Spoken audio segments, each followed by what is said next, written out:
ప్రభు నామమున అందరికీ వందనాలు తెలియపరచుకుంటున్నాను.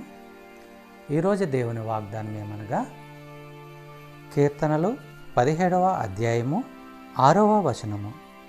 నేను నీకు మొరపెట్టుకొని ఉన్నాను దేవా, నీవు నాకు ఉత్తరం ఇచ్చేదవు, నాకు చెవియొగ్గి నా మాట ఆలకించుము. ఇక్కడ దావీదు భక్తుడు దేవునికి మొరపెట్టుకుంటున్నాడు. నా మొర ఆలకించు ప్రభువా, నాకు సమాధానం ఇవ్వు, నా మాటకు చెవియొగ్గుమని దేవుడికి మొరపెట్టుకుంటున్నాడు, ప్రార్థన చేస్తున్నాడు.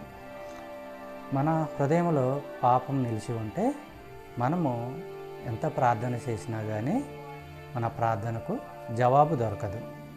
అలాగే దేవుని యొక్క ఆజ్ఞలను శిరసా వాయిస్తూ ఆయన యొక్క ఆజ్ఞలను నెరవేర్చడం ద్వారా, మనము అనుసరించడం ద్వారా మనము ప్రార్థన చేసినప్పుడు ఆయన మనకి జవాబిస్తాడు.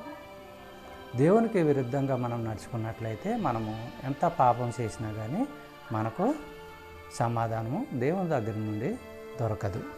అదేవిధంగా మనము దేవునికి లోబడకుండా మన ఇష్టానుసారం మనము జీవిస్తున్నట్లయితే మనము ఎంత ప్రార్థన చేసినా కానీ మనకు దేవుడు సమాధానం ఇవ్వడు.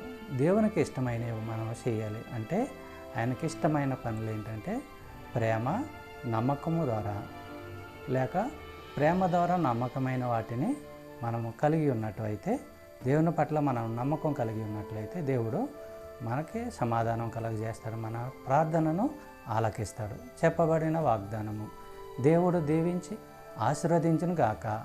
ఆమేన్.